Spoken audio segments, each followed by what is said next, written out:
Hello, I'm Pastor Sean, and I'm here with Apostle Freddie. And today we're going to be talking to you about Purim.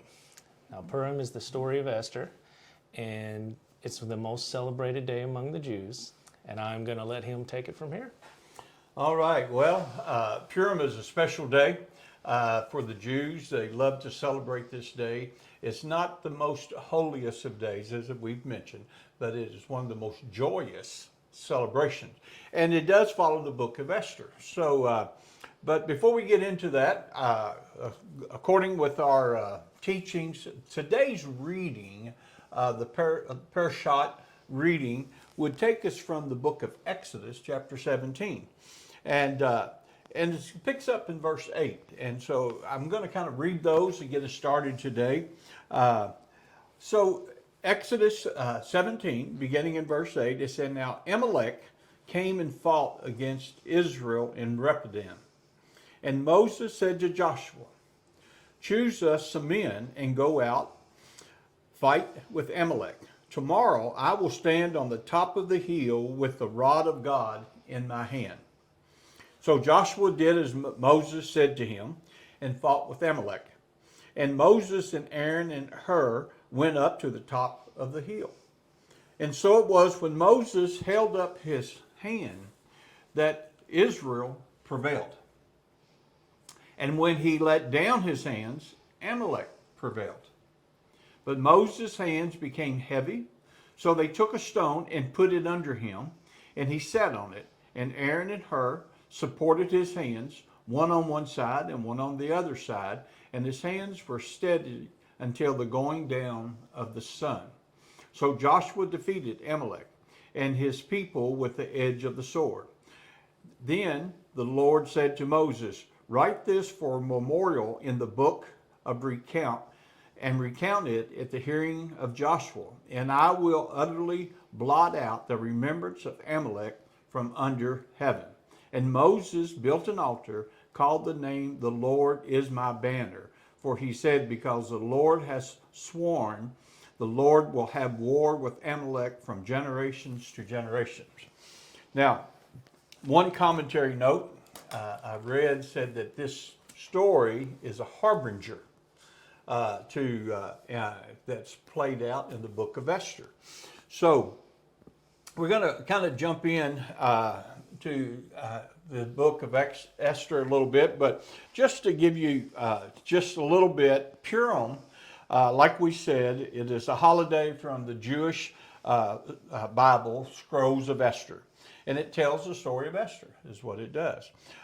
She was a wife of a Persian king who hid the fact that she was Jewish. As the story goes, Haman, an advisor to the king, wanted to exterminate all the Jews in the Persian Empire. And so that's where we come from. So Purim is celebrated, is a celebration of the story of Esther, the Queen Esther of Persia. And it's we'll look into the book here. And this, it's according to what most say, the earliest observance of Purim dates back to the 5th century. And that's when you can find 90%, but you do find a little bit, Sean, that goes back even earlier than that. Mm-hmm. So some try to say that, well, the book of Esther is a story. Do you know that the book of Esther is one of the least, what most scholars call a biblical book? It's a story because it really doesn't talk about God. It doesn't talk about the laws. It's just a story of Esther. Have you thought much of that? It's one of two books in our Bible that does not mention the name of God. Mm-hmm. It's one of those. And it's the other one is Song of Solomon. Yeah. And it's because of that reason, because it's a historical account, that's why it was like that. So, yeah. But it's a big day in Jewish history. Mm-hmm. They still celebrate it. I kind of relate it to some of the things I've read. They celebrate it like we do our Christmas, mm-hmm. because there's a few things that they do in this time. Is they read the story of Esther is one of the first things they do. They give gifts, give baskets, mostly food and things of that nature. They have a big festival meal. It's a big meal, like you're celebrating and getting ready for the big Christmas dinner or Thanksgiving dinner. I guess it would be more like the Thanksgiving in a sense, but they decorate and up like Christmas. So, and then they give to the poor on this day. But let's talk a little bit about the story of Esther, and I'm going to pick it up. Actually, I'm going to pick it up in Esther chapter 2, verse 19. And this is Mordecai. Now, Mordecai kind of adopted Esther. Some say it's Mordecai was her uncle, but he really wasn't. But there was some type of relation. But he kind of adopted her, took her in, raised her up. So that's just Mordecai. He's the Jew. And so he's one of our characters here in our story today. Of course, Esther, and then Haman, and then the Persian king. Verse 19, chapter 2, it says, when the virgins was gathered together the second time, Mordecai sat within the king's gate. It says that now Esther had not revealed her family and her people, just as Mordecai had charged her, because in the earlier chapters, Mordecai told her, said, do not reveal that you're a Jew, keep it a secret. And so Esther obeyed the command of Mordecai, and as she was brought up by him. In those days, while Mordecai sat within the king's gate, two of the king's eunuchs, they were doorkeepers. They were out, and it says they became furious, and they sought to lay hands on the king. They just didn't agree with what the king was doing, and rebellious. So they was planning to do something. So the matter became known to Mordecai. He overheard it, and he told Queen Esther, and Esther informed the king in Mordecai's name. It's important that we understand that she gave credit to credit was due. She gave it to Mordecai. And when an inquiry was made into the matter, it was confirmed that both were hanged on gallows, and it was written in the book of Chronicles in the presence of the king. So then we kind of move on to Haman. Chapter 3 picks up. Haman is elevated to the highest level that anyone could be elevated without taking the king's throne itself. So Haman gets elevated, and I don't know all of the history, the bad blood between Mordecai and Haman, but when Haman became honored and people would bow to him, Mordecai wouldn't bow to him. Exactly. And so that kind of started the problem there a little bit. And so in chapter 3, verse 2, and all the king's servants who were within the king's gate bowed and paid homage to Haman. And so the king, as the king had commanded concerning him, but Mordecai would not bow to him at all. And so this just made Haman furious. And the story goes on that through here, and I don't want to take time to read it all, but he began to tax the Jews heavily, and but his goal was to have all Jews eliminated, to kill all the Jews in the land. And so that's kind of where we are in chapter 3. It talks about that. And in chapter 4, Mordecai, he when he hears of this law, because this was a law that Haman had the king's signature on, and the king's permission on, Pastor Sean, and so this was serious business. And right. So chapter 4, Mordecai, he learned what had happened, and he tore his clothes, and he put on sackcloth and ashes, and he went out in the midst of the city, and he cried out with a loud, bitter cry, it says. And he went as far as the front of the king's gate. For one, for no one might enter the king's gate clothed in sackcloth. So Mordecai was pushing the limits, wouldn't you say? Mm-hmm. Oh, definitely. Yeah. And it says that he was there wailing, and everyone had to notice at that point. So he's pushing the limit. Everybody's asking, what's with this guy? Yeah. So he went right up he pushed the limit right up as far as he could. So, Esther, she first tried to get him to back off as you read the story. But Mordecai was, he was passionate, he was dedicated, and so he wanted Esther to talk to the king. And so they gathered together, the Jews. They fasted. They did all kinds of things here, and I want to get to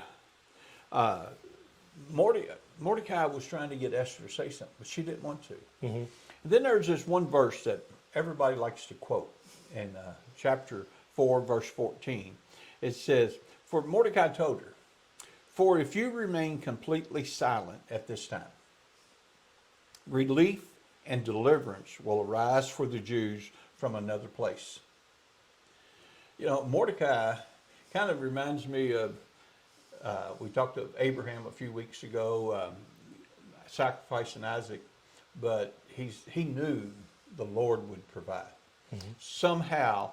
And Mordecai knew that God would not allow, because he knew they were God's chosen people. And he knew that God wouldn't. But he said, it will arise from some other place. But you and your father's house will perish.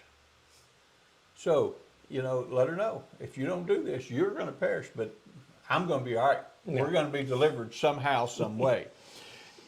And then this is the part everyone likes to quote, "Yet who knows whether you have come to the kingdom for such a time as this." John, we're living in the year 2023. Many people are talking about the book of Esther like never before. They believe that we're in for such a time as this. And I do believe that. I believe that we're seeing things happen. I believe the end days are right upon us. We're approaching ever so much quicker than I'd ever thought or imagined. But I do believe at this time. But what we forget, if we don't rise up and speak out, somebody else will.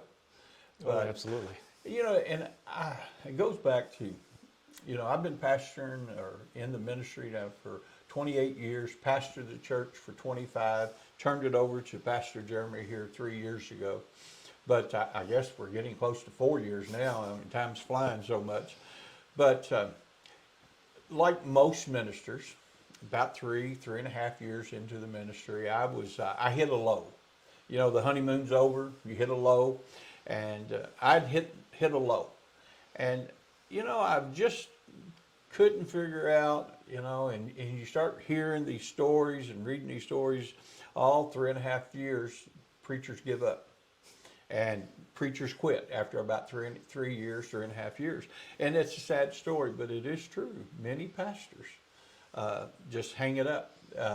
The burden is too heavy sometimes. And I was at one of these moments. And I ran into a prophet that I wasn't planning on being there. It was just, I ended up in a room where prophets were speaking, and prophet said, "I got a word for you." And he said, "God's called you to do something, and it's hard." I thought, well, you're not giving me nothing new here. I know that. And then he said this. He said, "You're not the first person the Lord has called for this task." He said, "You're not the second person the Lord has called for this. And if you don't do it, he'll call another." And I made up my mind, no one's going to take my place. I pressed through, and I began to seek God, and the things that were heavy upon me, the burdens just kind of melted away. And, here we are 28 years or, 25 years later from that day. But I'm glad I never gave up. And we go through struggles. Esther is in a situation. Mm-hmm. She's either got to quit, tuck tail and run, or she's got to step up to the plate. And so, I believe those words right there. Who knows whether you have come to the kingdom for such a time as this? I believe we've all come for the kingdom for such a time as this. I don't believe what you and I are doing right now is by chance or coincidence, or just, take it up on just happening, because I know this is your passion, doing this teaching. And why you letting me do Purim, I don't know, but I love Purim, putting me in the hot spot. But it's there's so much that can pull us and try to take us down. I've had my struggles. I've had it to where I've wanted to quit and walk away so many times. And there's things that I thought that I had to have in my life before I'd step out and do ministry stuff. And this past year, I just kind of reached a point where I said, it's too late in the game. All of that stuff that says, well, I got to have this, or I should have this, or I should do that, it's gone. Mm-hmm. There's no time for that anymore. So I'm just like, no matter what, I'm going to do what he told me to do. Yeah. So if he tells me to do this or that, I'm going to do it, no matter if it looks impossible or not. We hear sayings and they become cliches. You hear this one all the time: God does not call the equipped, he equips the called. And that is so true, because if he wants us to operate in faith, and we have to step out in faith. So Esther makes a faith statement here. Mm-hmm. She, in verse 16, go gather all the Jews who are present in Shushan and fast for me, neither eat nor drink for 3 days, nights or day. My maids and I will fast likewise, and I will go to the king and present against the law. I'm going to break the law here. I will go to the king against the law, and if I perish, I perish. That's where we have to be. We're living in a day that we have to take a stand, and if we go to jail, we go to jail. Mm-hmm. If something happens, it happens. But David served his generation well, it says. And I want it said of me that I served my generation well. So, go ahead. And her in this situation, just to give a little backstory, Queen Vashti already dishonored the king. Right. And they got rid of him, and then he got Esther. She's looking at this like, if I do this and I walk up to him unannounced, and I may be executed on the spot. They may not even wait. There may not be no trial, because they had a trial for Vashti. She already dishonored him. Yeah. She's gone. She's removed. Now she's in this situation where she knows she has to do this, but the mounting pressure, it's nothing to scoff at. They talk about how beautiful Esther was. She was, very, very beautiful. Chapter 5 says, now it happened on the 3rd day, it's after the fast, that Esther put on her royal robes and stood in the inner court of the king's palace across from the king's house, while the king sat on his royal throne in the royal house facing the entrance of the house. And so it was when the king saw the queen Esther standing in the court, that she found favor in his sight. Now, I think she really put it on. I think she put her best on. I think she looked her best, had her hair fixed. She was something to look at, and so she caught the king's attention. And so the king held out to Esther the golden scepter, and it was in his hand. And Esther went near and touched the top of the scepter. And the king said to her, "What do you wish, Queen Esther? What is your request? It shall be given to you up to half of the kingdom." I mean, she was looking good to get half the kingdom here. So Esther started her plan, and she invited the king to a banquet, and she invited Haman to the banquet. And so I'm really, Haman, we jump over to verse 9 here in chapter 5. It says that Haman went out that day joyful. I mean, Haman was having a good day. And he said he went out that day joyful with a glad heart. And when Haman saw Mordecai in the king's gate, that he did not stand or tremble before him, he was filled with indignation against Mordecai. Here it is. Man, I've got a personal invite, just good news. And then first person I see, Mordecai, my enemy. And so it just enraged him. Nevertheless, Haman restrained himself, and he went home, and he sent and called all of his friends and his wife, and he told them all of the good things that was going to happen. So, and then he tells them that, yet all of this avails me. In verse 13, he said, all this avails me so long as I see Mordecai, the Jew, sitting in the king's gate. You know, I cannot be happy. I cannot enjoy as long as this one is there. And Haman wanted to destroy. You know, it's sad to say, but I've run across some folks in the church over the years. They can be having the greatest blessings, but they can't receive them because there's somebody that they just, for some reason, are jealous of or don't like. And it holds back the blessings. Whether it's someone who offended you, whether it's someone who you think was supposed to do something that didn't, whether it's someone you think they rebelled, or maybe they did. It doesn't matter. You don't want to be a Mordecai. Right. Now, it can be difficult. You don't want to be a Haman. And you don't want to be a Haman. That's what I meant to say. Yeah. But it's that everything comes down to attitude in the end. It does. And so here it is. All this avails me as long as I see Mordecai the Jew sitting at the king's gate.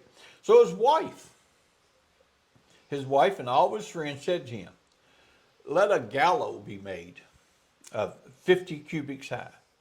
And in the morning suggest the king to the king that Mordecai be hanged on it. And then go merrily with the king to the banquet. And the thing pleased Haman, and so he had the gallows made.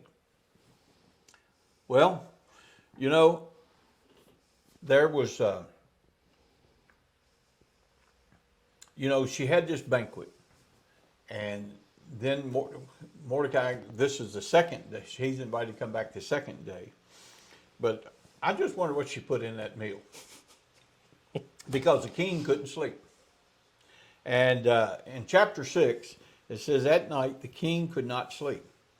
So one of his commands to bring the book of the records of the Chronicles, and they were read before the king. And it was found written that Mordecai, now remember how we started this over in chapter 2, that it was found written that Mordecai had told of the two men of the king's eunuchs, the doorkeepers, who had sought to lay hands on the king. And so the king said, what honor or dignity has been bestowed upon Mordecai for this? And the king's servants who attended him said, nothing has been done for him. So the king said, who's in the court? He hears a noise.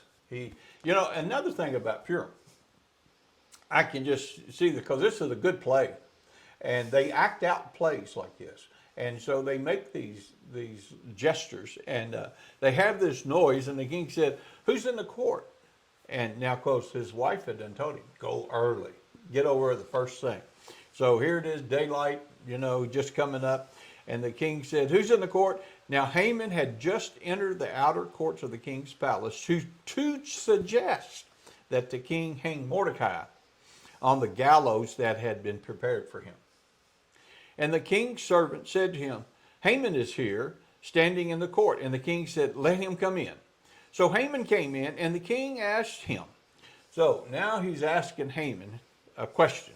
What shall be done for the man whom the king delights to honor? Sometimes we can be so puffed up in pride. It's all about us. So Haman thought in his heart, whom would the king delight to honor more than me? Who would he delight more than me?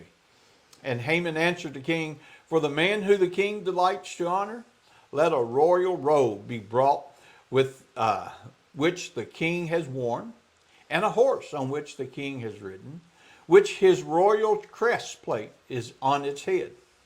Then let the robe and the horse be delivered to the hand of one of the king's most noble princes. Now, who was the king's most noble prince? Haman. He just got honored. He got elevated to that position. So now he's speaking of himself, not realizing it.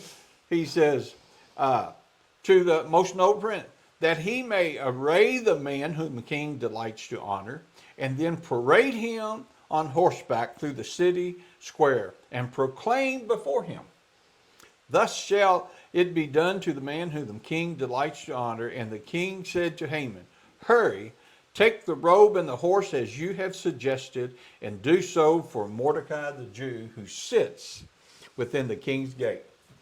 Wow. Leave nothing that you said undone. Do it all. I mean, put it out there.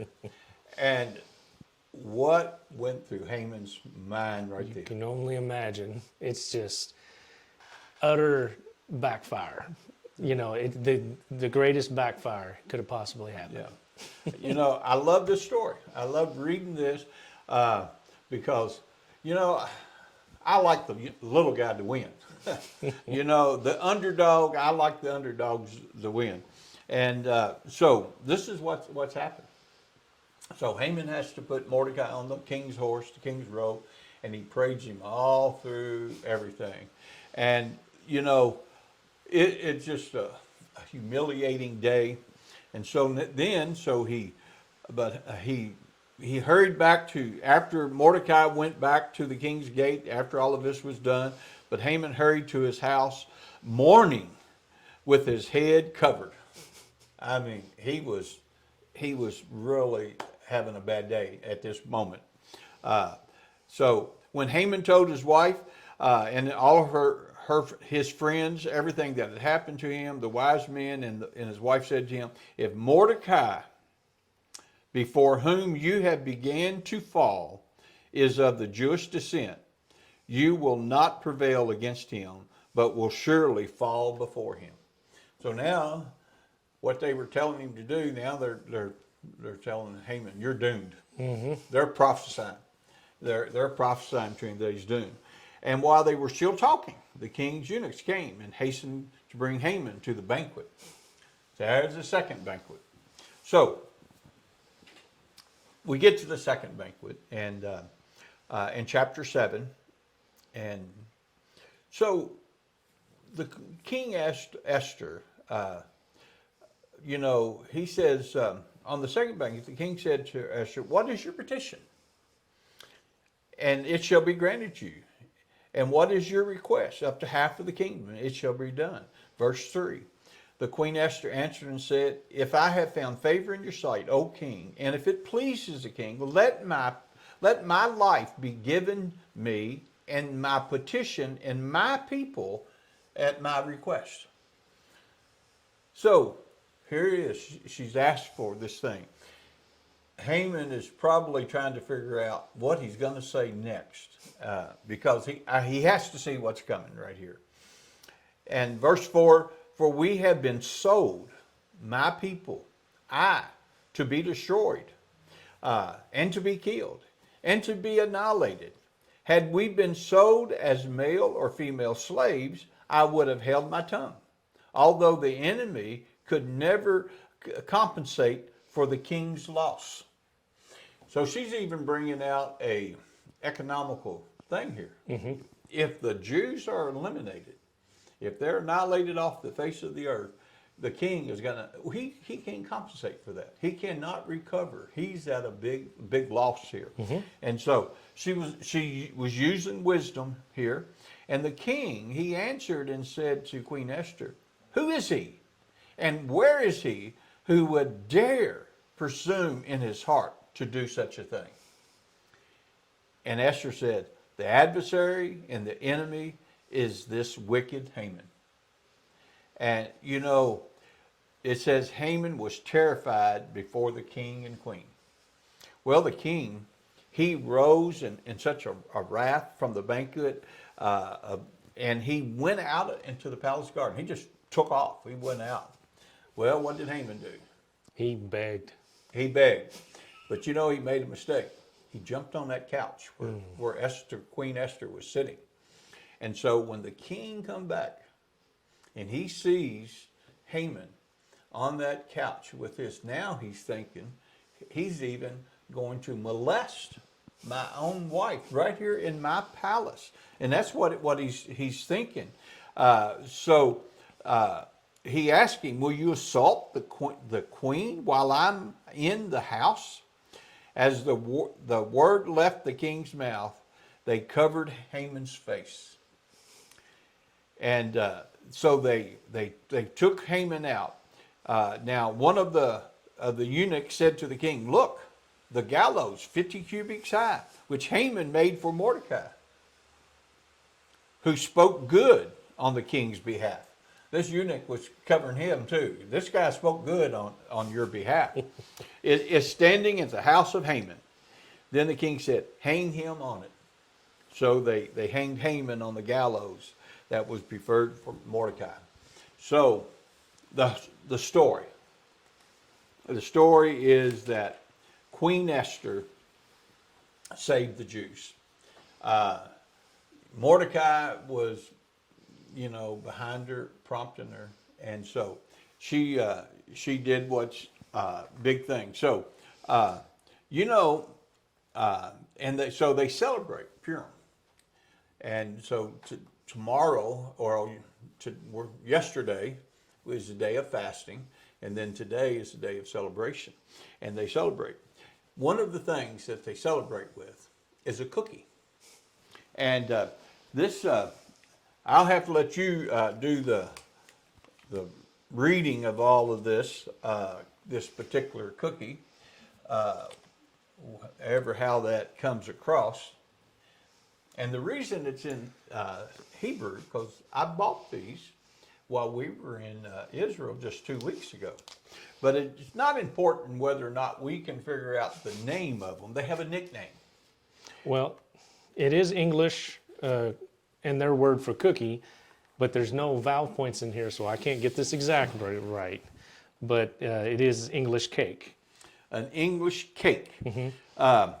Well, they say it's that Jews eat a fruit-filled butter cookie. So that's what these are. These are some butter cookies. These have chocolate in them, and these have nuts in it, fruits and nuts. And they're called, here's this big word right here. Where's that? That Haman Tashin. Haman Tashins, which is a triangular shaped cookie. You can see the triangular shape of this cookie. And they signify Haman's hat. So that's kind of the shape of the hat that Haman wore, because that's what they signify. But they have a nickname, and that's what intrigued me. They have a nickname, and they're called Haman's ears. And I can imagine when Haman, those words came out, that it is this wicked adversary Haman. His ears burnt, that they had to have burnt. Mm-hmm. And I don't know if that's prompted into the cookie. And I've had one of these. So I'm going to try a bite of one of these cookies. Now I've got my water real close. You might get your drink, Sean, as you try that. But on this joyful Purim day, celebrate with the Jews, and we're going to celebrate by eating one of these cookies. Let's give it a try.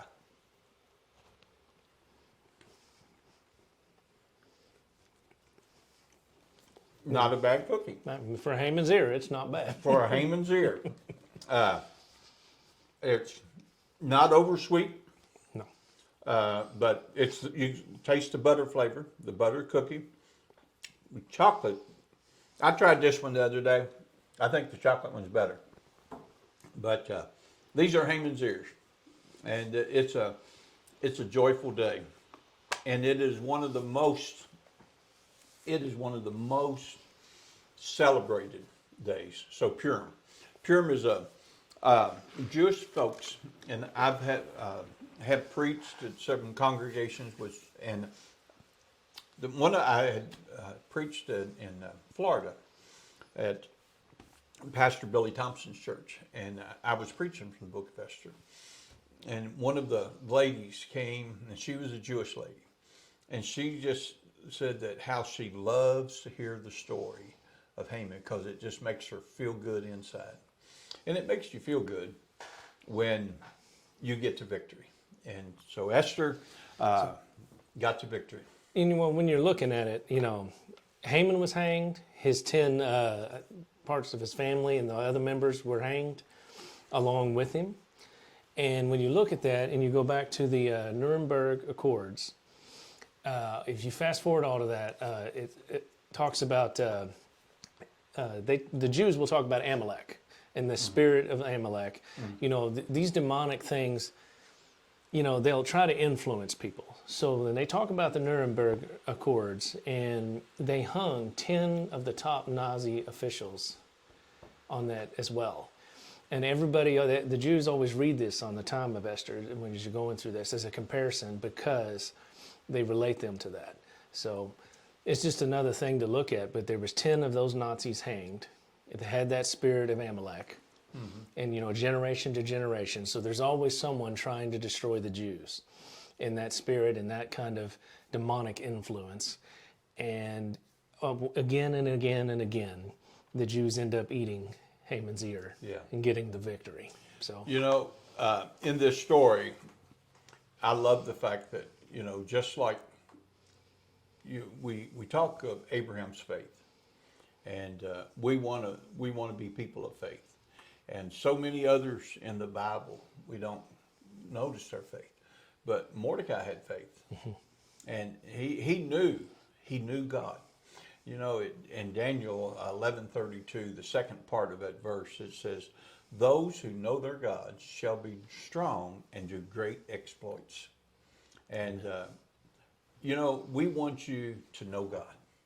That's why we do what we do. Absolutely. We teach what we teach so that you can know God. Because if you'll know God, you'll know that God is going to come through for you, for his beloved, and that you will do great exploits for knowing God. So, Sean, So we'll have our next parashah here in a few days, and it'll actually correlate with this quite nicely. And then we'll see you. We'll see you then. See you then. God bless, and know that God is great. God bless.